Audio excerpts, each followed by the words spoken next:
Intimacy with God is not by begging or belonging, but by grace. Grace and peace, everybody. Welcome to Sabbath School Study Group. We're starting a new 5-part series. Show Me Your Glory is the series, but today we're talking about when Moses approaches God and he says, that I may know you. This is the prayer of every believer. We believe in a very personal and powerful God. And a lot of people in all kinds of religions believe that their God may be powerful, but they don't necessarily believe them to be personal. And this is why knowing God is so amazing. Because just as powerful as he is, he wants to be personal. But the way to get there, it's not by what you do.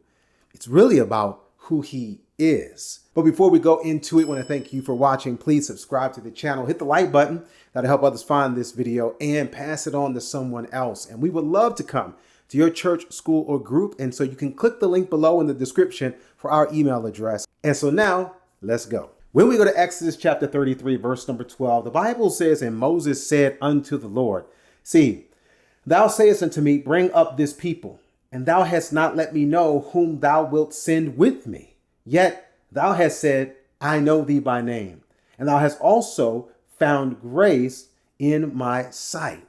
So Moses is testifying that the Lord testifies that he, Moses, has found grace in God's sight. The reason why they're able to have this exchange is not because of Moses belonging there. Moses was disqualified as a sinner. Don't forget, he was guilty of first-degree murder and concealing the fact and fleeing the scene of the crime.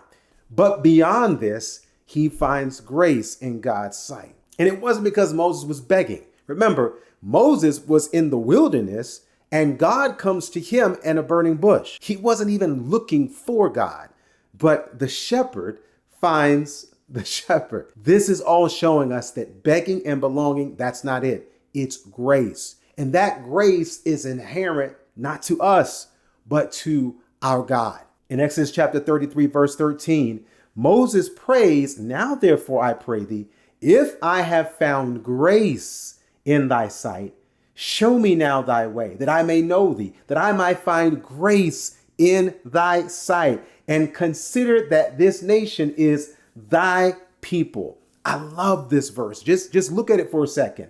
Now, therefore, if I have found grace in thy sight, in other words, I have come this far, this close to God by grace. He says now, show me now thy way, that I may know thee, that I may find grace. Moses is saying, I've come this far by grace, and if I'm going to go any further, any closer to you, it is going to be because you are a gracious God. You are as personal as you are powerful. You are as compassionate as you are in control. It's grace that affords Moses this connection, and it's grace that gives us this connection. In verse 17, the Lord responds to Moses and he says, I will do this thing also that thou hast spoken. For, here it is, thou hast found grace in my sight, and I know thee by name. God knows Moses by name. And the Bible even says that the Lord knows the stars in heaven by name. If he knows the number of hairs on your head, don't you think it's not a stretch for him to know what's going on in your head, what's going on in your heart, in your life, even in your body? Because of grace. God's goodness to us is what affords us the chance to get close to him. Our key, don't resist, don't fight, don't run, rest, and let that grace now draw us closer through Christ to him.